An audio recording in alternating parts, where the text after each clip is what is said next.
नया नाम।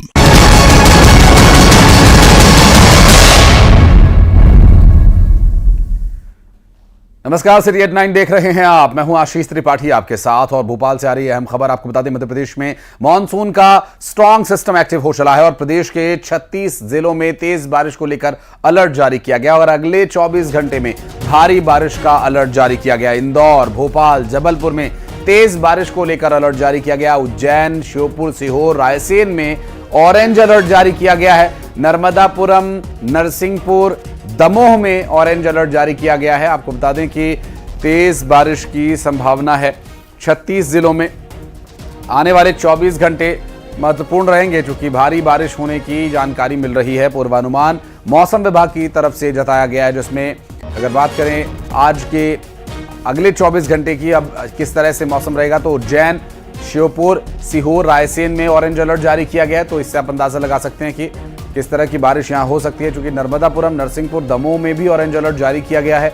और मौसम विभाग की तरफ से जो पूर्वानुमान जताया गया उसके अनुसार ऑरेंज अलर्ट इन जिलों में जारी किया गया है। 36 जिलों में तेज बारिश की संभावना है। और अजय पटवा उज्जैन से, तो शैलेंद्र भदौरिया भोपाल से देंगे अपडेट। बात करेंगे हमारे सहयोगी शैलेंद्र। पहले आपके पास आते हैं, अभी क्या अपडेट मिल पा रहा है 36 जिलों के लिए?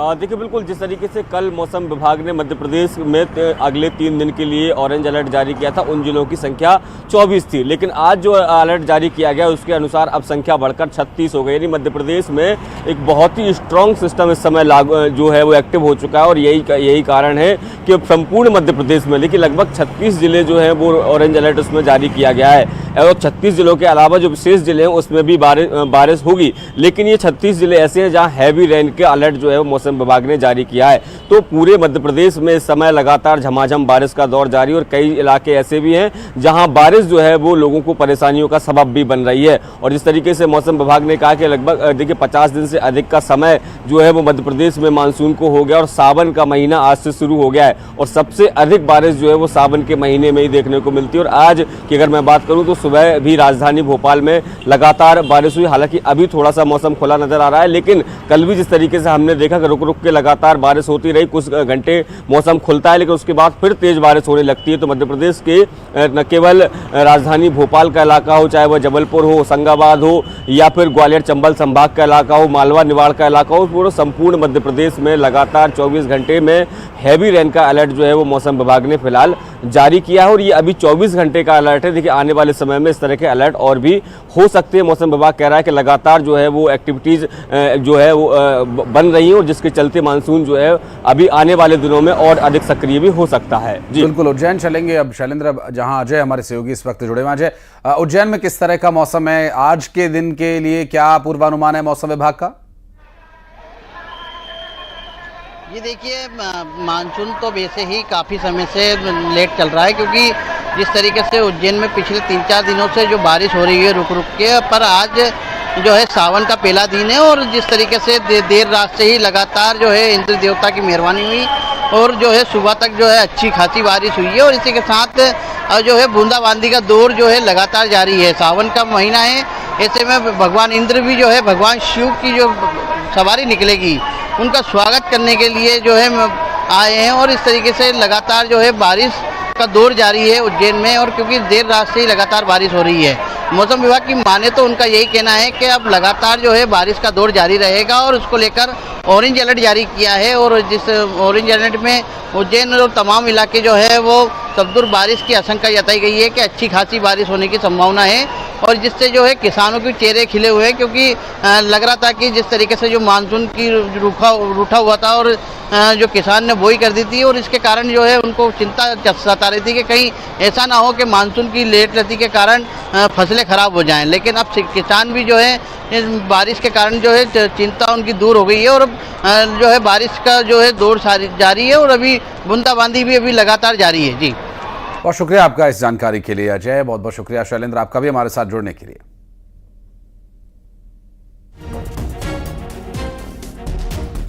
और अगली खबर जहां बैतूल से आई, दिल्ली चेन्नई रेल मार्ग पर एक बड़ा हादसा होने से टल गया। आपको बता दें कि बरबतपुर के पास ट्रैक के नीचे की मिट्टी धंस गई। इटारसी नागपुर के बीच ये ट्रैक के नीचे की मिट्टी धंसने का मामला। हिमसागर एक्सप्रेस के लोको पायलट ने इसकी सूचना दी। रेल मार्ग के अब ट्रैक पर सुधार कार्य जारी है और रेलवे इंजीनियरिंग टीम ने मौके पर कैंप लगाया हुआ है। 24 घंटे में रेल यातायात बहाल होने की उम्मीद जताई जा रही है, जिससे कि आवागमन बाधित न हो। और हालांकि एक बड़ा हादसे का कारण यहां बन सकता था, लेकिन उसे फिलहाल अब ठीक किया जा रहा है। और पूरे देश में आफत की बारिश जारी है और छत्तीसगढ़ भी बारिश और बाढ़ से बेहाल है। बस्तर से दुर्ग तक, गरियाबंद से कांकेर तक हर तरफ बारिश ही बारिश है।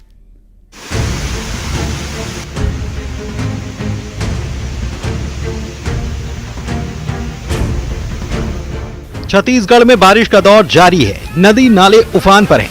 गांव से लेकर शहर तक हर ओर सैलाब ही सैलाब है। बस्तर की ये तस्वीरें देखिए जरा। यहाँ जोरदार बारिश के बाद इंद्रावती नदी का जलस्तर बढ़ चुका है। नदी का जलस्तर खतरे के निशान के करीब पहुंच गया। झमाझम बारिश के बाद बस्तर संभाग से होकर बहने वाले सभी नदी नाले उफान पर हैं। इसे देखते हुए वाटरफॉल के नजदीक सेल्फी लेने पर रोक लगा दी गई है। सभी पर्यटन स्थलों पर जवानों की तैनाती कर दी गई है। चित्रकूट और तीरथगढ़ में लगातार पानी बढ़ता जा रहा है। जगदलपुर के कई गांवों का संपर्क जिला मुख्यालय से कटा हुआ है। हाटगुड़ा, धुरगुड़ा, भाटागुड़ा, तुरेनार, रामपाल और बस्तर से सांसद का गांव कलचा भी टापू बन चुका है।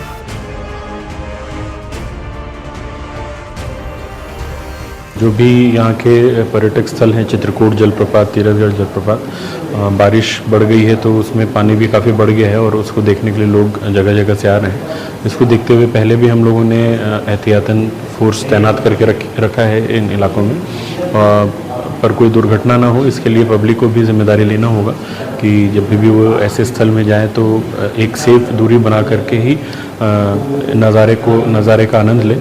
बहुत ज़्यादा पास पानी के जाना ठीक नहीं, क्योंकि अचानक से बहाव भी बढ़ जाता है पानी का। कांकेर में भी आफत की बारिश जारी है। सड़क पर पानी भर गया। जिले के नदी नाले उफान पर हैं। तेज बारिश ने लोगों की परेशानी को बढ़ा दिया है। कई गांवों का जिला मुख्यालय से संपर्क तक कटा हुआ है। दंतेवाड़ा में भी भारी बारिश का कहर है। गीदम के हारम में तेज बारिश के बीच बरगद का पेड़ गिर गया। पेड़ गिरने से अफरा तफरी मच गई। यहाँ पर रहने वाले लोग बाल बाल बचे। यहाँ पर बारिश से एनएमडीसी का डैम भी टूट गया। डैम के पानी में कई मकान डूब गए। बारिश ने लोगों की परेशानी बढ़ाकर रखी है। आप देख सकते हैं यहाँ पर एक बरगद का पेड़ गिरा है। 4 घरों को नुकसान पहुंचा है, जिसमें मैं आप दिखा सकता हूँ। मेरे कैमरामैन के साथी को कहूंगा कि दिखाए।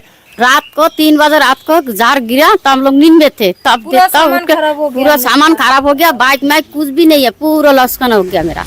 दुर्ग में भी लगातार बारिश की वजह से मुंगरा जलाशय से 36,000 क्यूसेक पानी शिवनाथ नदी में छोड़ा गया। पानी छोड़ने से शिवनाथ नदी का एनीकट 15 फीट ऊपर तक बह रहा है।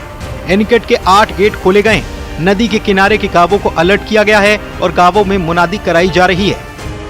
पानी गिरा है भैया, कितनी राहत मिली आप लोग को? बहुत राहत मिली है। बहुत गर्मी थी, उमस था और किसानों के लिए भी बहुत अच्छा है। पानी की जरूरत थी, वो पूर्ति हो गई। उधर गरियाबंद में तेज बारिश के बाद 36 गांवों का जिला मुख्यालय से संपर्क कटा हुआ है। देवभोग इलाके में बेलाट नाला उफान पर है। पानी के तेज बहाव में लोग नाले को पार करते भी नजर आए। प्रशासन ने फिलहाल यहां पर जवानों की तैनाती कर दी है। Bureau report, news 18। और धार में नर्मदा नदी में डूबने से एक शख्स की मौत हो गई। दरअसल नहाने के दौरान यह हादसा हुआ। 3 घंटे की मशक्कत के बाद इस शख्स का शव बरामद हुआ। आपको बता दें कि खलघाट गांव की ये पूरी घटना बताई जा रही है, जहां नदी में नहाने के लिए गए एक शख्स की डूबने की वजह से मौत हो गई। 3 घंटे लगे उसे तलाशने में और बाहर निकालने में। आपको बता दें खलघाट गांव की ये पूरी घटना बताई जा रही है। नवीन हमारे सहयोगी इस वक्त हमारे साथ मौजूद हैं। नवीन, कब की ये दुर्घटना है और कैसे हुआ यह हादसा? जी हाँ, बिल्कुल बताना चाहूंगा कि ग्राम खलघाट में नर्मदा नदी है। वो नर्मदा नदी में स्नान करने के लिए इंदौर से 4 युवक आए हुए थे और नहाने के दौरान जो है ये पूरा हादसा हुआ है। एक युवक जो है गहरे पानी में चला गया, जिसके बाद में वो डूब गया और जिसके बाद में जो है गोताखोरों की टीम जो है मौके पर पहुंची। रामनाथ पुलिस भी मौके पर पहुंची और करीब 3 घंटे की कड़ी मशक्कत की गई। इसके बाद में कहीं जाकर युवक के शव को ढूंढा गया और इसके बाद में उसको बाहर निकाला गया। वहीं इस पूरी घटना के बाद में जो है पूरे इलाके में गमगीन का माहौल बना हुआ है और वहीं जो है अब धामनो थाना पुलिस ने इस पूरे मामले में मर्ग कायम किया है और जांच भी की जा रही है। जी बहुत शुक्रिया नवीन आपका इस पूरे मामले पर जानकारी देने के लिए। आपको बता दें कि नहाने के दौरान ये शख्स नदी में डूब गया। हालांकि इस दौरान वहां पर कुछ और लोग भी मौजूद थे, लेकिन तब तक काफी देर हो चुकी थी जब तक वो मदद के लिए पहुंचते।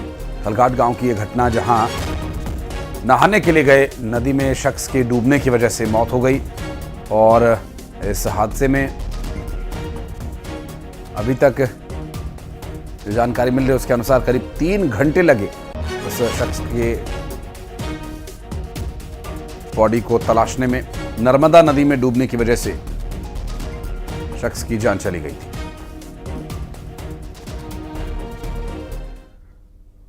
और बढ़ते आगे इंदौर से अगली खबर, जहां भोजशाला पर हाईकोर्ट में आज सुनवाई होनी है। इंदौर हाईकोर्ट में भोजशाला मामले में आज सुनवाई होगी। दरअसल हाईकोर्ट भोजशाला पर बड़ा फैसला सुना सकता है। आर्कियोलॉजिकल सर्वे ऑफ इंडिया की टीम के द्वारा किए गए सर्वे में पेश की जा चुकी है रिपोर्ट। अब 15 जुलाई को 2000 पन्नों की रिपोर्ट सौंपी गई थी। आपको बता दें कि ये रिपोर्ट, जिसमें 2000 पन्नों की रिपोर्ट में साक्ष्य कहां से किस तरह से बरामद हुए, क्या सर्वे में बातें सामने आई, उन सभी के बारे में पूरा ब्यौरा विस्तार पूर्वक लिखा हुआ है। और भोजशाला पर हिंदू मुस्लिम पक्ष अपना दावा कर रहा है और इस पूरे विषय को लेकर जिस तरह से अब तक जानकारी मिली है उसमें बताया गया कि मध्य प्रदेश हाईकोर्ट के इंदौर बेंच को रिपोर्ट सौंप दी गई है आर्कियोलॉजिकल सर्वे ऑफ इंडिया की। अब उस रिपोर्ट का स्टडी करने के बाद, उस रिपोर्ट को जांचने परखने के बाद उसी आधार पर फैसला इंदौर बेंच लेगी और फैसला आज सुनाया जा सकता है। जानकारी मिल रही है अब तक, जिसमें यह दावा किया जा रहा है कि हिंदू पक्षकार मुस्लिम पक्षकार अपने अपने दावों पर अडिग हैं, जबकि बीच में एक जैन समाज की तरफ से भी दावा किया गया था। और अब भोजशाला, जो राजा भोज ने बनवाया था और उस दौरान यह मंदिर बनाया गया था मां सरस्वती का, ऐसा दावा हिंदू पक्षकारों का है। जबकि मुस्लिम पक्षकारों का यह कहना है कि ये इबादत गाह है, ये मजार है। और ऐसे में किसका दावा सही है, कौन सही कह रहा है और कौन झूठ बोल रहा है, ये सर्वे के आधार पर जो रिपोर्ट अब सबमिट की गई इंदौर बेंच में, कोर्ट तय करेगा। बात करेंगे हमारे सहयोगी मिथिलेश इस वक्त जुड़ गए हमारे साथ। मिथिलेश, आज का दिन काफी महत्वपूर्ण है। लगभग 5 महीने चले इस सर्वे के बाद अब कोर्ट इस पर अपना फैसला सुनाएगा। देखिए 98 दिन 98 दिन बिना रोटी बिना छुट्टी से आर्कियोलॉजिकल ऑफ इंडिया की टीम ने पूरा सर्वे को पूरा किया है। 2000 के लगभग ये पूरी रिपोर्ट है, 2000 पन्नों की पूरी रिपोर्ट है, जो 15 जुलाई को हाई कोर्ट में पेश कर दी गई थी, प्रस्तुत कर दी गई थी। और आज इसी रिपोर्ट पर सुनवाई होनी है, आज 22 तारीख से। लेकिन देखिए सुप्रीम कोर्ट ने बहुत पहले से निर्देश दिया, सुप्रीम कोर्ट से निर्देश दिया कि आर्कियोलॉजिकल सर्वे ऑफ इंडिया जो है वो यहाँ पे सर्वे करे और सर्वे करके जो रिपोर्ट है वो हाई कोर्ट को पेश करे। हाई कोर्ट कोई भी फैसला नहीं ले सकता है, जो भी फैसला लेगा शीर्ष अदालत को फैसला लेना है, सुप्रीम कोर्ट को इस पूरे मामले में फैसला लेना। हाई कोर्ट में आज दोनों ही चलेंगे, यानी हिंदू पक्ष मुस्लिम पक्ष दोनों यहाँ पे मौजूद रहेंगे। एसआई के जो अधिकारी हैं जो उनके वकील रहेंगे वो कोर्ट में मौजूद रहेंगे। 2000 पन्नों की जो रिपोर्ट है उस रिपोर्ट पर आज चर्चा होगी। उस रिपोर्ट पर आज दोनों ही पक्ष जो है ये देखेंगे कि एएसआई ने क्या रिपोर्ट में क्या कुछ लिखा हुआ है। अभी तक लेकिन खुदाई के दौरान जो साक्ष्य सामने आए थे, जो चीजें सामने आए थे, वो इस बात को प्रमाणित करते हैं कि यहाँ पर माँ सरस्वती का मंदिर था, यानी यहाँ पर विद्यालय था जो राजा भोज के द्वारा बनाया गया था। 33 से ज्यादा देवी देवताओं की वहाँ पे प्रतिमा मिली है और अलग अलग संस्कृत के श्लोक मिले हैं और बहुत सारे ऐसे साक्ष्य मिले हैं जो इस बात को प्रमाणित करते हैं कि यहाँ पर पहले हिंदू मंदिर हुआ करता था। अब देखिए दोनों पक्ष के, हिंदू और मुस्लिम पक्ष दोनों पक्ष के अपने अपने दावे थे, लेकिन एएसआई की जो रिपोर्ट है वो पेश हो चुकी है, सर्वे पूरा हो चुका है और आज दोनों ही पक्ष यहाँ पर मौजूद रहने वाले हैं। और एएसआई की जो रिपोर्ट है आज इस पर सुनवाई होगी, लेकिन इस पर जो कुछ फैसला लेना है वो सुप्रीम कोर्ट को फैसला लेना है। यानी आज यहाँ पे एक आधार बनेगा, सुनवाई होगी और सुनवाई में जो कुछ रिपोर्ट निकलेगा हाई कोर्ट के द्वारा उसे सुप्रीम कोर्ट को दिया जाएगा और इसको पूरा फैसला सुप्रीम कोर्ट को लेना। हिंदू फ्रंट फॉर जस्टिस की तरफ से भी कुछ लोगों के द्वारा एक आवेदन लगाया गया है सुप्रीम कोर्ट में, और सुप्रीम कोर्ट में आवेदन लगाया गया अंतरिम आवेदन का, यानी इस पूरे मामले में जल्द से जल्द सुनवाई हो और वो याचिका जो लगाई गई है वो एक्सेप्ट कर ली गई है और 30 जुलाई को देश की शीर्ष अदालत में अंतरिम आवेदन पर सुनवाई होना है। यानी हिंदू फ्रंट फॉर जस्टिस का कहना ये है कि जो हमने दावे थे हमारे, वो दावे साक्ष्य के रूप में मिल चुके हैं। अब इसमें लेट नहीं हो, चल से चल पूरे मामले की सुनवाई हो और इसमें एक बड़ा फैसला आ सके। और ये आगे आप नजर बनाए रखिएगा, आगे डिटेल्स आपसे लेंगे। बहुत बहुत शुक्रिया आपका इस पूरे मामले पर जानकारी साझा करने के लिए। और बढ़ते हैं आगे, अगली खबर मुंगेली से, जहां फैक्ट्री से फैले प्रदूषण पर आज सुनवाई होनी है। दरअसल हाईकोर्ट में आज सुनवाई होगी। आपको बता दें कि शराब फैक्ट्री से निकला जहरीला पदार्थ जो जाकर मिल गया, मछलियों की जान ले ली, कई मवेशियों की मौत हो गई। हाईकोर्ट ने अब इस पूरे मामले पर स्वतः संज्ञान लिया है। आबकारी पर्यावरण के मुख्य सचिव, मुंगेली कलेक्टर, एसपी, आबकारी उपायुक्त समेत 7 लोगों को पक्षकार बनाया गया है। सभी पक्षकारों से अब जवाब मांगा गया। उमेश हमारे सहयोगी इस वक्त जुड़ गए, उनसे बात करेंगे। उमेश, अब चूंकि 2 बार तो नोटिस दिया जा चुका है और आज इस हिसाब से देखा जाए तो बड़ा दिन। निश्चित रूप से आशीष जी, जिस तरीके से ये घटना निकलकर सामने आई, ये सभी को हैरान कर देने वाली घटना थी, क्योंकि ये मुंगेली जिले के जो मोहभट्टा है, धूमा, वहां पर एक शराब फैक्ट्री है। वहां से जो शराब फैक्ट्री से निकलने वाली जो घटिया क्वालिटी की स्पिरिट है वो नदी में बहाई जा रही थी, जिससे को लेकर ग्रामीणों ने कई बार इसका विरोध भी किया था। ग्रामीणों का आरोप है कि इसकी वजह से ही वहां पर जो है पूरी तरीके से जो प्रदूषण है वो फैला हुआ है, जो पानी है वो पूरी तरीके से दूषित हुआ है। इसके अलावा आपने देखा कि गुरुवार को कितनी लाखों की संख्या में मछलियां जो है वो मर गई। इसके अलावा जो 20 गाय है वहां के पानी पीने से मौत हो गई उनकी। इस मामले को स्वतः संज्ञान लेते हुए हाईकोर्ट ने आज की दिन की सुनवाई की दिन जो है आज तय किया है, जिसमें हाईकोर्ट ने आबकारी पर्यावरण के मुख्य सचिव, मुंगेली कलेक्टर, एसपी, आबकारी उपायुक्त समेत 7 लोगों को पक्षकार बनाया है। फिलहाल अब से कुछ देर बाद यहाँ पर हाईकोर्ट में इस पूरे मामले की सुनवाई होगी और देखना होगा कि क्या कुछ ये जो पक्षकार जिन्हें बनाया गया क्या कुछ जवाब पेश करते हैं। इसके साथ ही कहें तो नदी का बना रखिएगा। उमेश, बहुत बहुत शुक्रिया आपका इस पूरे मामले पर जानकारी देने के लिए। और छत्तीसगढ़ में विधानसभा का मानसून सत्र आज से शुरू हो रहा है। 26 अगस्त तक चलने वाले इस मानसून सत्र में प्रदेश के मुख्यमंत्री विष्णुदेव साय के नेतृत्व वाली बीजेपी सरकार सदन में अपनी कई नई योजनाओं को पेश करेगी। वहीं कांग्रेस ने इस सत्र के दौरान विधानसभा में सरकार को घेरने की तैयारी की है। और क्या तैयारियां रहेगी, विपक्ष की सरकार किन योजनाओं को लेकर आने वाली है, आज से शुरू हो रहे इस सत्र को लेकर और क्या कुछ है, डिटेल बात करेंगे। हमारे सहयोगी तनु वर्मा इस वक्त हमारे साथ मौजूद हैं। जी तनु, क्या अपडेट मिल पा रहा है आज से शुरू हो रहे विधानसभा के मानसून सत्र को लेकर? जी बिल्कुल, देखिए आज से विधानसभा का मानसून सत्र जो है वो शुरू होने वाला है और आज से शुरू होने वाले इस मानसून सत्र जो है 26 जुलाई तक चलेगा और इस दौरान जो है 5 महत्वपूर्ण बैठकें यहाँ पर होनी है। और आज विधानसभा के मानसून सत्र के पहले दिन सबसे पहले तो 4 दिवंगत विधानसभा सदस्यों को जो है श्रद्धांजलि दी जाएगी और श्रद्धांजलि देने के बाद में करीब 10 बजे कार्य मंत्रणा की बैठक होगी और जिसमें सीएम साय, राजस्व मंत्री टंकराम वर्मा और वन मंत्री केदार कश्यप जो है अपने अपने विभागों के प्रश्नों का जो है वहां पर उत्तर देंगे। और इस दौरान जो ध्यानाकर्षण का दौर भी जो है वो देखने को मिलेगा। इसके साथ ही विपक्ष जो है बलौदाबाजार हिंसा मामले को लेकर स्थगन जो है वो सत्र के दौरान जो है वो लेकर आएगी। इसके अलावा एक तरफ जहां सरकार की जो है सत्र को लेकर पूरी तैयारी है, उसी तरफ दूसरी तरफ विपक्ष की भी हम बात करें तो विपक्ष भी विधानसभा के मानसून सत्र को लेकर अपनी तैयारी उन्होंने जो है पूरी कर ली है। बीते दिनों ही विधानसभा के मानसून सत्र को लेकर कांग्रेस विधायक दल की बैठक हुई और इस बैठक में किन किन मुद्दों पर सत्र के दौरान जो है सरकार को घेरा जाए, इस पर जो है रणनीति जो है वो बनाई गई है, जिसमें कांग्रेस का कहना है कि लचर कानून व्यवस्था, बिजली कटौती, स्वास्थ्य समेत तमाम मामले हैं जिसको लेकर विपक्ष जो है सरकार को यहाँ पर सत्र के दौरान जो है घेरेगी। इसके साथ ही बलौदाबाजार हिंसा मामले को लेकर भी सरकार को घेरने की तैयारी में विपक्ष है, क्योंकि बीते दिनों ही बलौदाबाजार हिंसा मामले को लेकर जो टीम कांग्रेस के द्वारा गठित की गई थी उसकी रिपोर्ट जो है वो सामने हुई। तो इन तमाम मुद्दों को लेकर विपक्ष जो है सरकार को घेरने की रणनीति जो है पूरी तरह से बना चुकी है और माना जा सकता है कि आज भी विधानसभा का ये मानसून सत्र जो है वो हंगामेदार होगा। जी बिल्कुल, आप नजर बनाए रखिएगा तनु। अपडेट लेने के लिए फिर संपर्क करेंगे आपसे। बहुत शुक्रिया फिलहाल आपका इस जानकारी के लिए।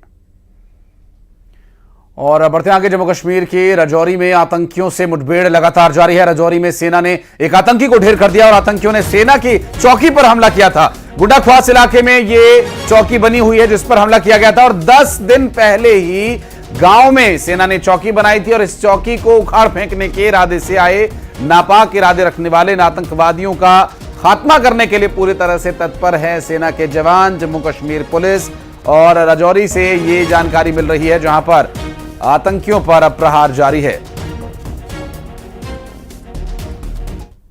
और बढ़ते आगे रुक करेंगे कुछ अन्य खबरों का। स्विट्जरलैंड और जर्मनी का एक प्रेमी जोड़ा हिंदू रीति रिवाज से शादी करने के लिए शिवपुरी पहुंचा और उन्होंने शिवपुरी के नक्षत्र गार्डन में पूरे विधि विधान से हिंदू संस्कार से अपना ब्याह रचाया। और दरअसल स्विट्जरलैंड के मार्टिन और जर्मनी की उर्लिके ने हिंदू धर्म से, सनातन धर्म से प्रभावित होकर पूरे रीति रिवाज से विवाह करने का फैसला किया था, जिसके बाद दूल्हा मार्टिन बाकायदा बग्गी में सवार होकर बैंड बाजे के साथ शादी के मंडप में पहुंचा, जहां वर वधू ने एक दूसरे को जयमाला पहनाई। दोनों विदेशी नवदंपति शिवपुरी के अवतार मेहर बाबा ध्यान केंद्र के गुरु रघुवीर जी से जुड़े हुए हैं और उन्हीं के संपर्क में आने के बाद सनातन धर्म के बारे में उन्होंने जाना और इसके प्रति आस्था उनके मन में बढ़ी। जो भी होता है वो प्रेम से प्रारंभ होता है। लड़का लड़कियां आपस में देख लेते हैं, पसंद करते हैं, चर्चा करते हैं और यदि ठीक लगता है तो आगे बढ़ जाते हैं और यदि वो प्रेम पैदा नहीं होता है तो फिर वहीं ड्रॉप कर देते हैं। तो इनकी आपस में जो चर्चा हुई, क्योंकि विदेशों में बिल्कुल खुली हुई बात और एक अच्छी सोच के साथ लोग बाग आगे बढ़ते हैं। जब वो आगे बढ़ते हैं तो इन्होंने जो है यहाँ का जो पद्धति देखी, हमारे जो पंचमन संस्कार की बात थी, जहाँ से वैवाहिक परिणय संस्कार की बात थी, तो ये परिणय संस्कार का उनको बहुत अच्छा एक क्रेज हुआ कि भारत में परिणय संस्कार सिर्फ ऐसे नहीं होता है, ईश्वर को साक्षी मान करके, अग्नि को साक्षी मान करके होता है। तो क्यों ना जो है हम भी उस ईश्वर के साथ और उस तथ्यात्मक सत्य के साथ जुड़ें, क्योंकि अग्नि जो है सूर्य का प्रतिनिधित्व करती है।